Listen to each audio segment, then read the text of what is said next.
In the summer of 1908, a blast flattened some 80 million trees in Siberia and was heard 600 miles away.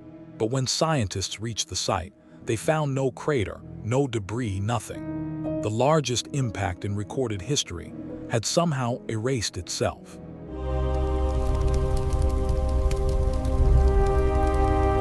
It happened on the morning of the 30th of June, in one of the most remote places on Earth, deep in the Siberian wilderness, near a river called the stony Tunguska.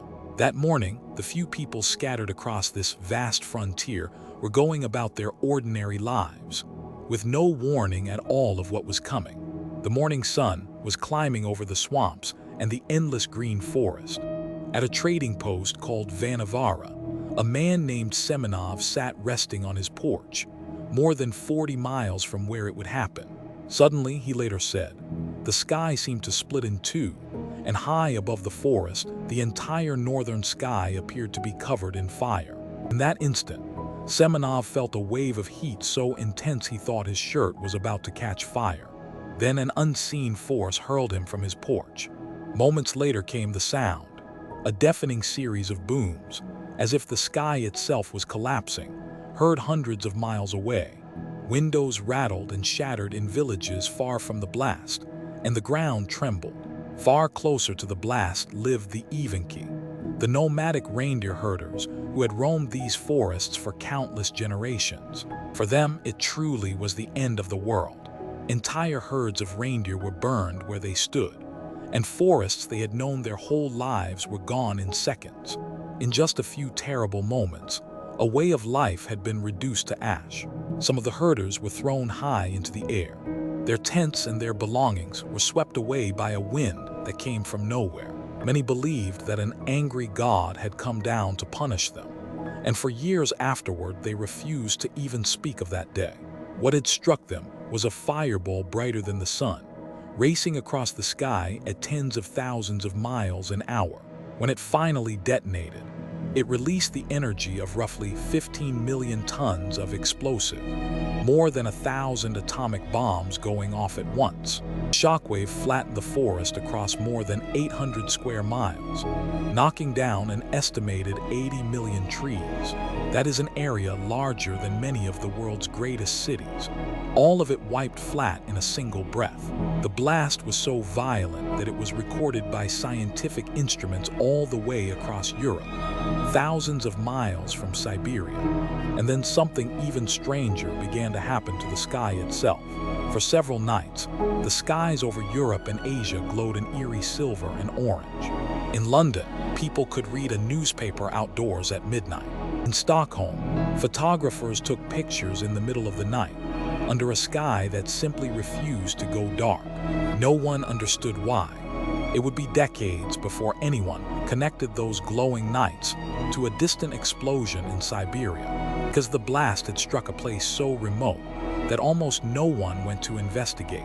War, revolution, and sheer distance kept the outside world away for nearly 20 years. All the while, the flattened forest waited in silence, holding its secret. Finally, in 1927, a determined Russian scientist named Leonid Kulik set out into the wilderness to find the truth.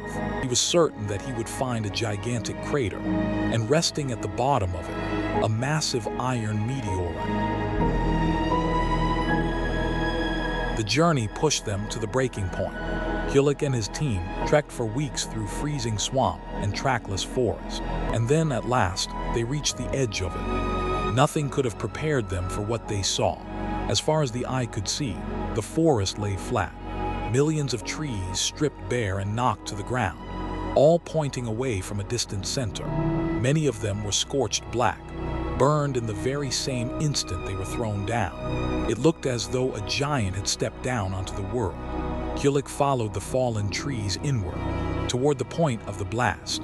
He expected the crater to be there, waiting for him. But when he finally reached the center, he found something impossible. There was no crater, none at all. Instead, at the very center, a strange grove of trees was still standing upright, stripped of every branch, like a forest of telegraph poles. And though he returned to search for years, Kulik never found a single large piece of a meteorite. Whatever did this had simply vanished. So what could flatten a forest the size of a great city, and yet leave behind no crater and no trace at all? It had struck with the fury of a weapon, then disappeared into thin air.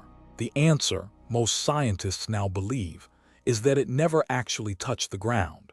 A rocky asteroid, or a fragment of a comet, perhaps 200 feet across, entered the atmosphere at staggering speed. The heat and pressure built up so quickly that the object exploded several miles up in the open air, long before it could reach the surface.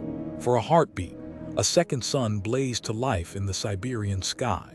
That explosion in the air is why there was no crater. The grove of trees directly beneath it survived, because the force came straight down from above.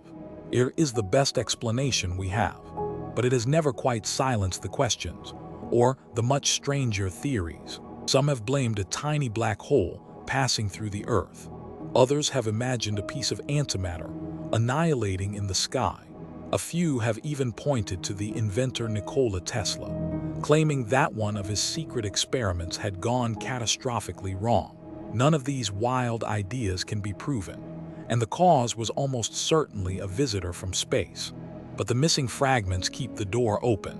What is certain is just how fortunate the world was on that quiet summer morning. Had an object like that arrived above a great city instead of an empty forest, it would have exploded directly over millions of people. A blast of that size above a capital would have leveled it from one end to the other, killing hundreds of thousands of people in moments. So what do you think really exploded over Siberia that morning? A fragment of a comet, a rogue asteroid, or something we still cannot explain? Tell us your theory in the comments below.